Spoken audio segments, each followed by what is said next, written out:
Arkadaşlar bugün merhaba. Bugün dışarıdan şöyle bir şey aldık. Şöyle size direkt şöyle göstereyim. Şimdi şöyle. Pati. Böyle şöyle göstereyim. Bekleyin arkadaşlar. Şöyle bir şey aldık şöyle. Böyle squishy gibi ama böyle çok biraz. Çok derken yapışmıyor komple.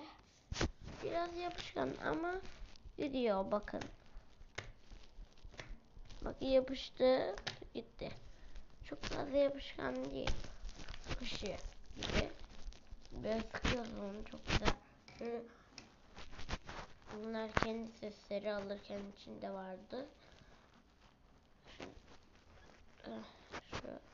Şöyle bir tane alalım. Bakalım. Çok güzel ya arkadaşlar. Siz alın. Şöyle pompan olarak ne var?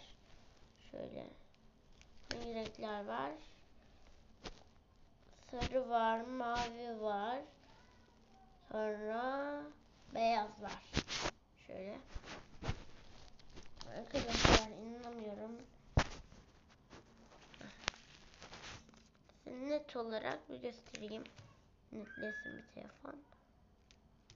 Şuna bakın. Bu neyse ben. Şöyle bakın. Ben inanamıyorum. Şuna bakın. Şöyle gülen yüz bulayım mı? Güzel. Gülen yüz.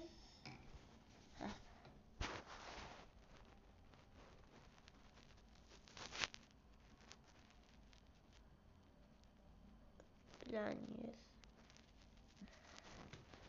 Chia. Chia. Şöyle çok güzel. Siz de alın. Böyle sushi gibi. Ama anneniz almazsa üzülmeyin. Biz biraz bile olsa zengin olduğumuz için alıyoruz.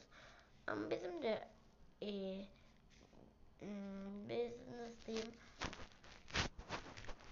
Yani biz bir şeyler alıyoruz. Ama siz alamazsınız diye üzülmeyin.